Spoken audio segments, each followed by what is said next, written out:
우리 하나님의 말씀을 듣는 시간인데요. 여러분 가정에 혹시 우한이 계신 분 계십니까? 얼굴이 왜 이렇게 경직되어 있습니까? 마음의 문을 활짝 여십시오. 성령께서 이 시간에 저를 통해서 성령께서 저를 통해서 이제 하나님의 말씀을 증거해 주실 텐데, 고통에 무거운 근심 걱정거리들 다 내려놓고 여러분 하나님의 말씀에 귀를 기울여 주시기 바랍니다. 부족하지만 이 종을 단에 세우셔서 저를 통해서 하나님의 말씀을 들려주실 텐데, 여러분 깨닫고 은혜 받고 은혜 받은 하나님의 말씀을 가지고 일주일 동안 세상에 나가서 걱정, 근심 물리치는 승리의 우리 성도들이 다 될 수 있도록 축복해 드립니다. 여러분 아멘. 아멘. 다 여러분 근심거리들 다 일단 wait a minute, just a moment, 다 take it out 내려놓고 이제 근심 걱정거리들은 교회에 나갈 때에 딱 가지고 나가십시오. 다 버려버리세요. 근심 걱정해서 될 일 아무것도 없습니다. 하나님께, 성령님께 우리의 마음을 완전히 던져버리고 말씀에 경청해 주시고, 또 말씀에 동의하는 부분이 나오면 아멘, 맞습니다, 할렐루야, 할렐루야. 형식적인 예배가 아니고요, 일주일에 한 번 출석부에 도장 찍는 그런 예배가 아니고요, 우리의 영혼이 살아야 됩니다. 이민 생활이 얼마나 힘듭니까? 여러분 저도 압니다. 여러분들과 동일하게 현장에서 일하면서 온갖 수모와 온갖 역경과 온갖 어려운 일들을 다 겪으면서 주여 나를 붙들어 주옵소서, 주여 나를 붙들어 주옵소서 기도할 때가 많습니다. 여러분들 이민 생활이 만만치 않은 건 잘 압니다. 내 조국, 내 한국에 있을 때는 그래도 비빌 언덕이 있다고 그러잖아요. 근데 미국에 오니까 그게 안 되잖아요. 오로지 붙잡을 유일한 분은 오직 예수. 믿습니까? 하나님 믿습니다. 주여 나를 붙잡아 주시 아니하시면, 나를 박대하시면 나 어디 가릴까? 찬송가의 가사처럼 그 하나님 붙잡아서 하나님께서 나를 통한, 하나님께서 여러분을 통한 명령의 미션에 응답하셔서 승리의 삶을 살면 좋겠다라고 하는 것입니다. 수도 없이 우리가 하나님의 말씀을 듣습니다. 수도 없이 듣습니다. 예배 시간을 통해서, 기도회를 통해서, 새벽 기도회를 통해서 듣습니다. 하지만 그 말씀이 옥토밭에 떨어진 씨앗처럼 30배, 60배, 100배의 결실을 맺음으로 말미암아 그리스도의 빛과 소금의 역할을 감당해야 될진데, 그것은 아니더라도 내 삶을 역동적으로 하나님께서 커나가야 됨에도 불구하고 찌질한 삶, 머리카락 잘려버린 삼손처럼 무능력한 삶을 살아가는 것이 저희들의 모습인데요, 아니 되옵니다. 이제부터는 절대 그럴 수가 없습니다. 제깍 돌아가는 이 시간은 멈춰주지를 않다.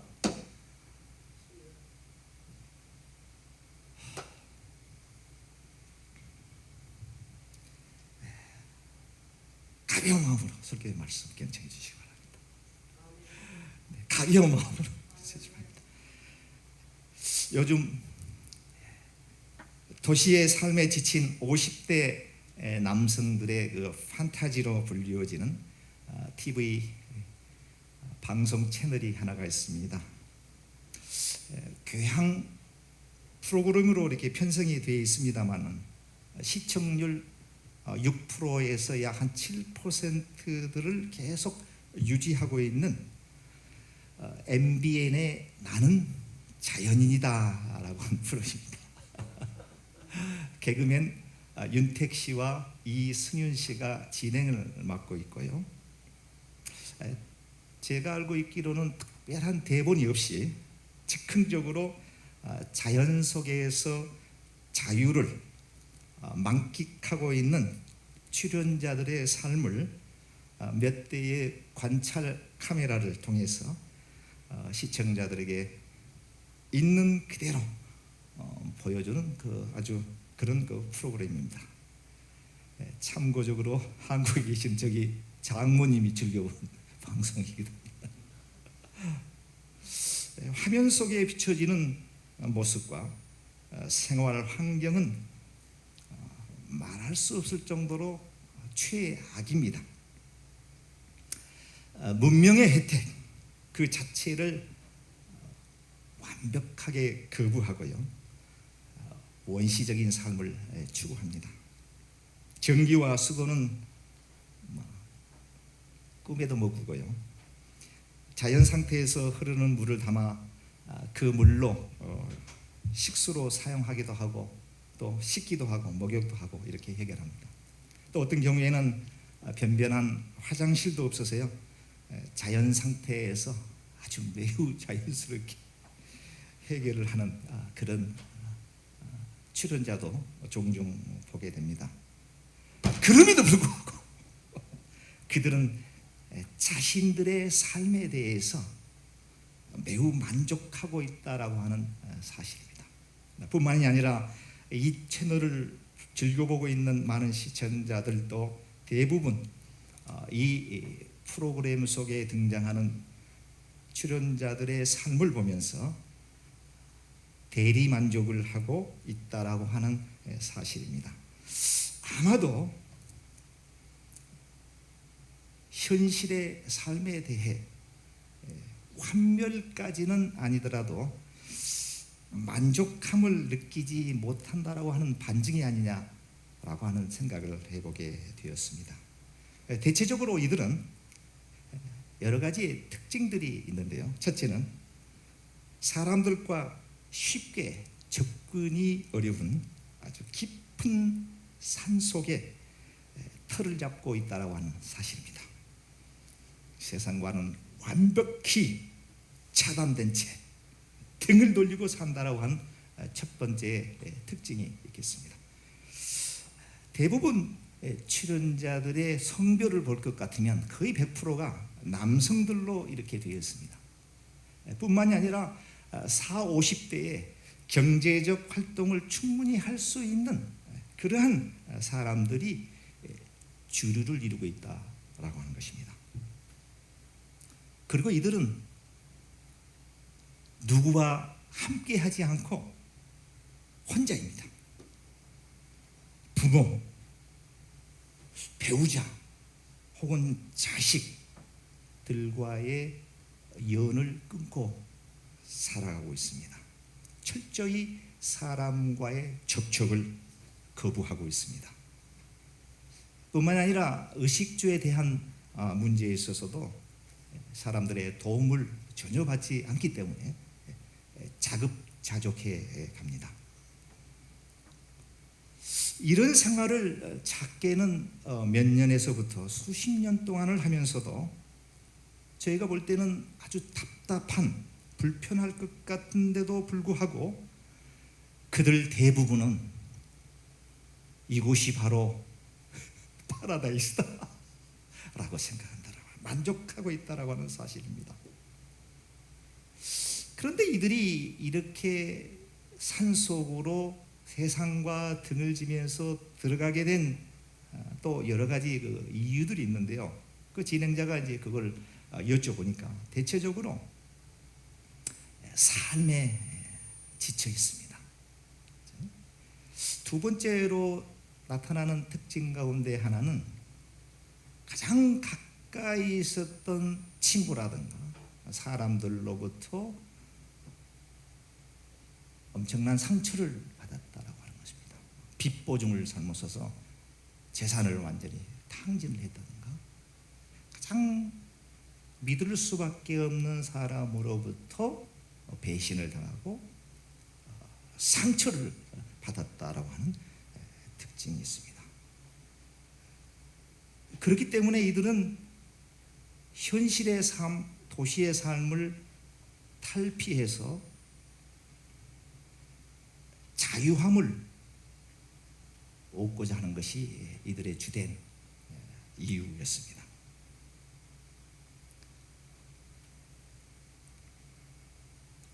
대체적으로 이들이 그렇게 살 수밖에 없는 여러 가지 그 이유들을 볼 것 같으면 여러 가지가 있습니다. 사업에 실패를 했다든가, 한때는 잘 나가는 아주 남부럽지 않는 그런 사업을 하다가 어느 순간에 그 사업에 적신호가 켜지게 되면서 부도가 나고 감당할 수 없는 빚더미에 앉게 되어서 자살도 여러 번 시도해 보았지만 막상 죽으려 하니 죽을 용기는 나지 않고 알코올로 그런 아픈 마음들을 달래다가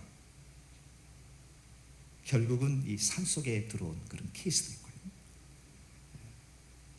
아까도 말씀드렸습니다마는 사람들로부터, 가장 믿었던 사람으로부터의 그 배신감, 때로는 현대의학으로 치유할 수 없는 그 불치의 병, 암, 사기, 이제 현대의학이 도저히 손쓸 수 없는 그런 상황 속에서 이래 주구나 저래 주구나 에라 모르겠다, 산속에 들어가서 자연과 더불어 거기서 내 마음껏 자유를 누리다가 그냥 죽게 되면 죽어야 되겠다라고 하는 생각을 갖던, 또 어떤 분들은 그 행복하게 살아야만 됐던 이 가정에 적신호가 켜지게 되면서 많은 트러블이 있게 되고, 그 트러블로 인해서 상처를 주고 상처를 받기도 하고 이러다가 모르겠다, 각각 갈 길로 가자라고 해서 산속에 들어오신 분들도 계시고요. 이런 분들의 이런 많은 그 이유들은 대체적으로 평범한 일상적인 삶을 포기하고 운둔의 삶을 살도록 하는 중요한 그 동기가 되고 있다라고 하는 점입니다. 결국 나는 자연인이다 라고 소리 높여 외치는 그들의 울부짖음 속에는 현대인들이 가지고 있는 사회적 고정관념의 틀, 경직된 사고로 인해 마음의 상처로부터 자유로워지고 싶은 그 열망이 사람들의 심령 속에 존재하고 있다라고 하는 사실을 우리는 발견해 볼 수가 있습니다. 저는 오늘 이 설교를 통해서 오늘 주시는 하나님의 메시지는 육체의 자유는 차치하고 영혼, 심령의 자유함에 관한 내용으로 은혜를 나누어 보려고 합니다. 성경 66권 전체를 통틀어서 살펴보면 하나님께서 피조물인 우리 인간들에게 주신 선물 중에서 가장 소중한 것이 무엇입니까? 라고 한다면 주저없이 자유입니다 라고 저는 말씀드릴 수가 있겠습니다. 그러나 여러분, 우리 인간들은 불행하게도 죄로 인해 하나님께서 주신 이 소중한 선물인 자유함을 박탈당해버렸습니다. 여러분들은 지금 자유함이 있습니까? 만약 있으시다면 그 자유함을 얼마나 누리고 사시는지 여쭤보고 싶습니다. 오늘 주보의 간지 속에 드린 설교 노트 제가 하나씩 드렸습니다. 적어보셨습니까? 현재 내 삶에 있어 가장 나를 힘들게 하는 것은 무엇인가요? 3가지만 기록해 보십시오. 물론 기록하지 않는 분들도 괜찮습니다. 마음이 한번 생각해 보시기 바랍니다. 지금 현재 이 시간에 나를 가장 괴롭히는, 나의 행복을, 나의 자유를 억압하고 있는 것이 무엇일까요? 라고 하는 질문입니다. 먼저 이것을 한번 여러분들이 찾아내셔야 됩니다. 가장 강도가 높은 것부터 한 3가지 정도. 어떤 사람에게는 열등의식이라고 하는 것이 될 수도 있습니다. 자신감이 결여되어 있다고 하는 것이죠. 할 수 없다, 나는 안 돼 라고 하는 부정적 사고입니다. 난 뭘 해도 안 되는 사람이야. 그래, 내가 그럼 그렇지, 이런 생각들입니다. 열등의식입니다. 두 번째로는 이 비슷한 내용인데 자존감 상실입니다. 겉으로 보기에는 충분한 능력과 충분한 자질이 있게 보임에도 불구하고 그 능력을 전혀 발휘하지를 못하고 있습니다. 그런 분들도 있습니다. 자존감이 완전히 방전돼 버린 상태입니다. 해당되십니까? 자존감이 완전히. 세 번째로는 결백증이 있습니다. 도덕적으로 뭔가 이제 완벽하게 살아야 되겠다라고 하는, 거룩하게 살아야 되겠다라고 하는. 마치 바리새인들이, 유대인들이 율법을 생각하면서 너무 지나치게 율법 속에 내재되어 있는 하나님의 본 뜻은 망각하고 written sentence, law에 포커스를 맞춰서 거기에 자유함을 상실해 버리는 그런 경우들. 오늘 본문은 예수님께서는 진리를 알지니 진리가 너희를 자유케 한다라고 하는 말씀 속에서는 아마도 유대인들에게 율법에 얽매여서 자유함을 누리지 못하고 있는 그 어리석은 백성들을 향해 하시는 말씀이라고 느껴집니다. 우리 가운데도 얼마든지 있을 수 있습니다. 그렇지, 내가 예수 믿는 사람인데, 내가 소위 목사인데 장로인데 어떻게 그런 데 갈 수 있어, 이런 겁니다. 저 사람 한국 교민 사회에서 완전히 손가락질 받는 사람인데 어떻게 저런 사람하고 올려다녀, 이런 겁니다. 결백증입니다. 교만한 마음이죠. 따지고 보면 마음은 회칠한 무덤처럼 겉은 화려해 보지만 속은 시체가 썩어서 벌레들이 우글거리는 그런 모습, 결백증. 그리고 말씀대로 살아가지 못하는 사람들을 보면서 비난하고 정죄하고 하는 그런 결백증, 영혼의 교만입니다. 뿐만이 아니라 나의 자유를 억압하는 것들 가운데 어린 시절에 당했던 많은 크고 작은 상처들도 있을 수가 있습니다. 부모로부터, 부모님의 잦은 그 트러블로 인해서 자녀가 당하는 그 두려움과 공포와 엄청나다고 합니다. 아이들이 부모가 싸울 때에 느끼는 그 상처의 정도는 전쟁터에서 전우가 폭탄을 맞고 정말 온 내장이 다 이제 찢어져서 거기서 막 피가 낭자하고 고통을 받고 있는 모습을 보는 것과 같은 극심한 고통을 느낀다고 합니다. 부모는 아무 생각 없이 감정적으로 추락을 할 때에 그걸 바라보고 있는 자녀는 불안과 공포에 벌벌 떨고 있다고 하는 것이죠. 학교에서 친구들로부터 왕따를 당하는 것도 하나의 요인이 될 수가 있습니다. 또 어떤 경우에는 건강 문제, 신체의 나약함으로 인해서 당하는 컴플렉스도 내 자유를 억압하는 요소가 될 수도 있습니다. 요즘은 뭐 그렇지 않습니다. 외모에 대한 컴플렉스입니다. 키가 작아서 몸무게가 너무 작다든가 한참 사춘기 시대에 친구들로부터 받는 이런 어떤 날카로운 어떤 시선들, 이런 것이 공부에 대한 스트레스, 컴플렉스, 저가 여기에 해당이 됩니다. 저는 공부를 별로 잘하지 못했거든요. 한 중간 정도 갔는데 심하게 공부에 대해서 열등의식이 있고, 공부 잘하는 친구들을 보면 막 괜히 위축이 돼요. 그런 것 같아요. 지금도 스카이 대학 출신들만 보면 네.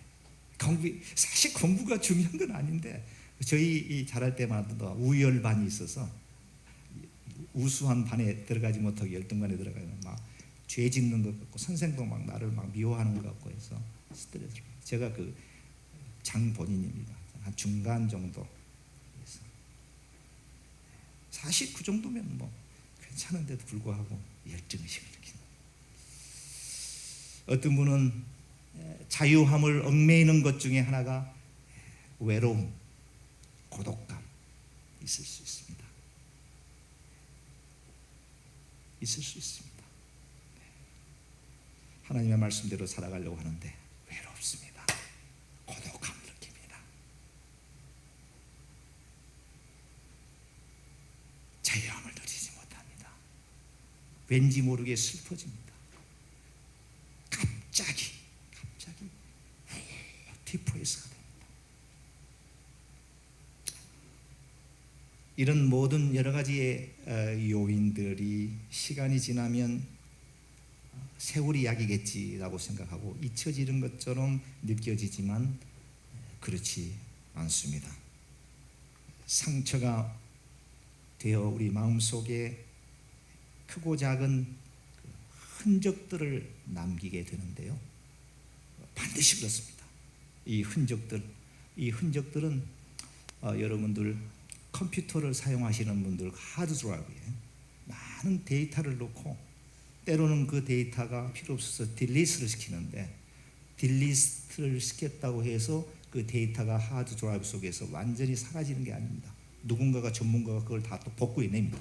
사실은 그 반도체라고 하는 그 데이터 속에 여러분들이 한번 사용했던 데이터는 영원히 그 속에 존재하고 있다고 하는 것이죠. 마찬가지입니다. 우리의 자리로 억압하고 있는 이런 요소, 지금 여러분들이 적었던 설교 노트에 적었던 그러한 자유로 억압하는 내 인생의 태클을 걸고 있는 이런 것들이 이제 그대로 내재되어 있다라고 하는 것입니다. 이 흔적이라고 하는 이 단어가 헬라어로는 스티그마라고 합니다. 스티그마.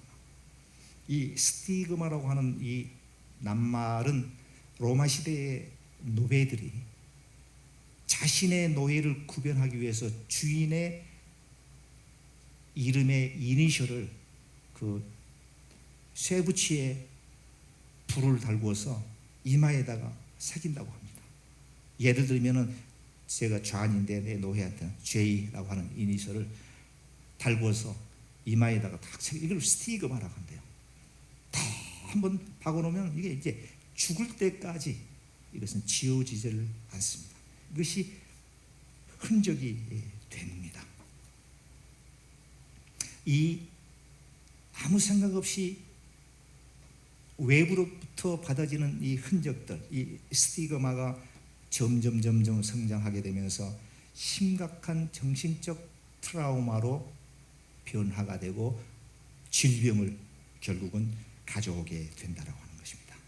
이것이 결국은 우리 인생에 있어서 치명적 결함을 줄 뿐만이 아니라 정상적인 삶, 사회적 공동체로서의 한 일원으로서의 삶, 더 나아가 하나님께서 원하는 바른 삶을 살지 못하게 하는 요인이 된다라고 하는 말씀을 드리는 것입니다.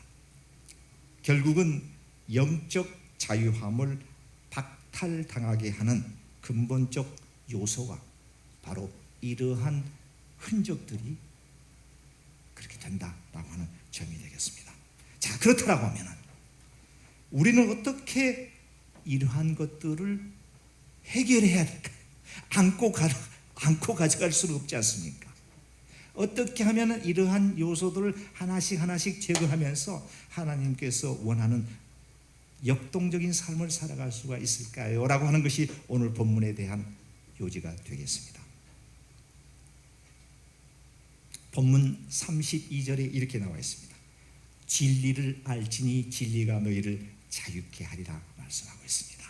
아멘. 진리를 알지니 진리가 너희를 자유케 하리라. 이 진리라고 하는 것은, 진리는 한자어인데요, 참진, 다스릴 리, 진리, 참된 이치, 참된 것을 다스린다, 이 말 뜻이라고 합니다. 진리, 참된 이치, 참된 가치가 진리인데, 이 진리가 저와 여러분들을 자유함을 준다라고 하는 말씀이 되겠습니다. 그렇다면 자유를 얻게 되는 이 키가 되는 이 진리는 무엇입니까? 진리가 무엇입니까? 이 진리가 무엇인데 우리를 자유롭게 해줄 수 있다라고 하는 말씀인가? 요한복음 14장 6절에 이렇게 예수님께서 얘기하십니다. 나는 곧 길이요 진리요 생명이니 나로 말미암지 않고는 아버지께로 올 자가 없다고 말씀하십니다. I am the way and the truth, 진리, and the life. No one comes to the Father through me.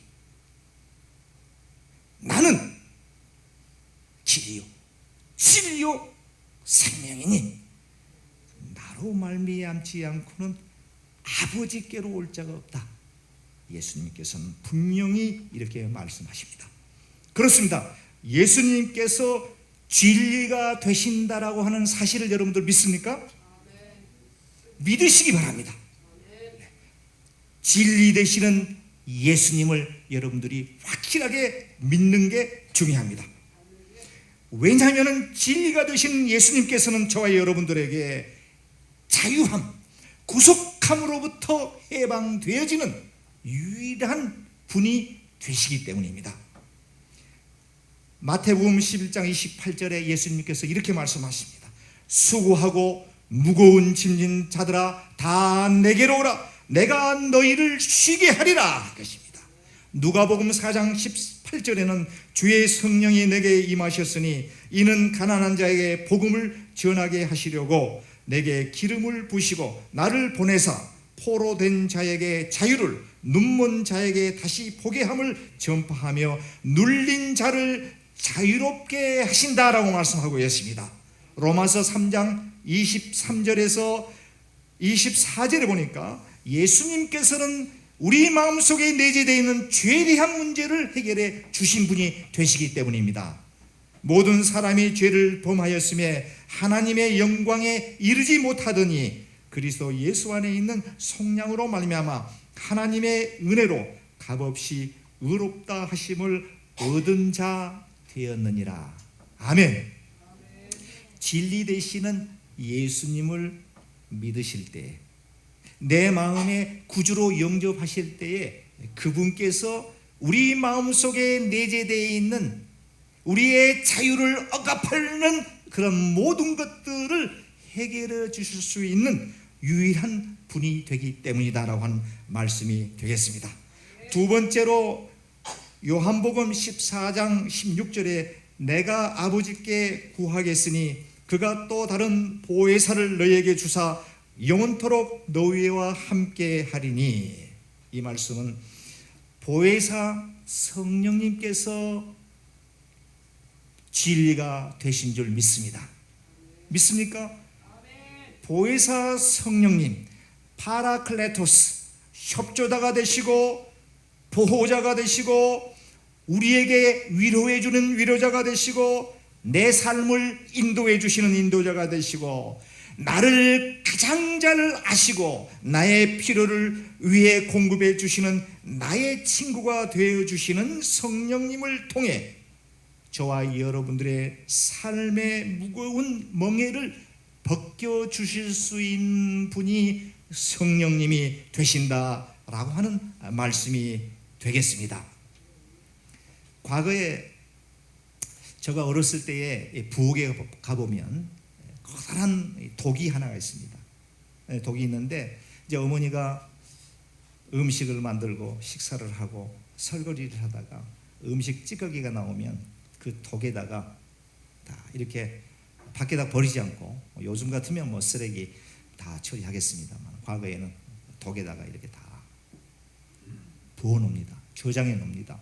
저장해 놓는데 커다란 독이 있습니다. 누군가가 이제 때가 되면 그 수구에다가 아마도 그 돼지 사료로 사용했던 것 같습니다. 독이 있는데요. 이제 그 독을 뚜껑을 이제 이 판때기 같은 걸로 딱 쟁반 같은 걸로 덮어 놓는데 가만히 이렇게 이제 호기심에 열어보면요, 깨끗한 물이 위에 있습니다. 깨끗합니다. 그런데 발로 그 독을요 톡 차보면 속에 음식 찌꺼기, 콩나물 대가리, 생선 뺐다고 먹었던 음식 찌꺼기들이 쫙 올라오는 것을 볼 수가 있습니다. 깨끗한 것처럼 보이는데 조금만 힘을 가하면 밑바닥에 깔려있던 음식 찌꺼기들 위로 오릅니다.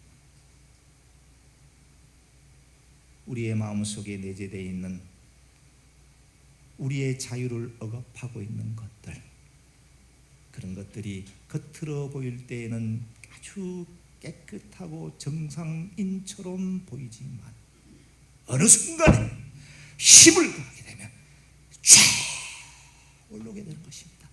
그대로 내재되어 있습니다. 그러나 자유함을 얻기 위해서, 하나님께서 원하는 그런 삶을 살기 위해서 이 문제를 우리가 해결해야 되는데, 이 문제를 해결하기 위해서 진리 되시는 예수 그리스도, 그분만이 우리에게 자유함, 죄의 문제를 해결해 주실 수 있는 분이라고 하는 것을 여러분들이 믿으시길 바랍니다. 뿐만이 아니라 순간순간 우리의 삶 속에서 우리의 본성이 튀어나올 때 그거를 컨트롤해 줄 수 있는 분은 보혜사 성령님이 되는 줄 여러분 믿으시기 바랍니다. 제가 준비한 동영상 하나를 좀 보도록 하겠습니다.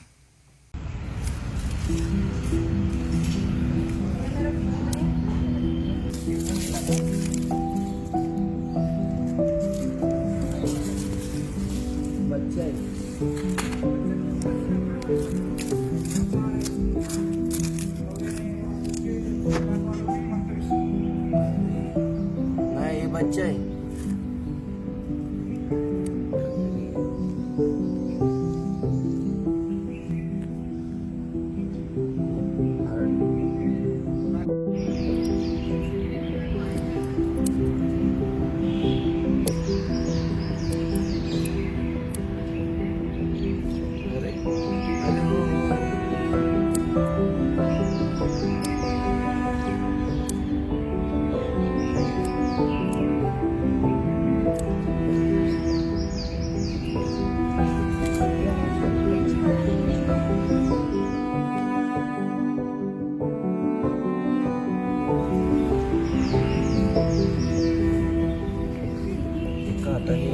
कट करता है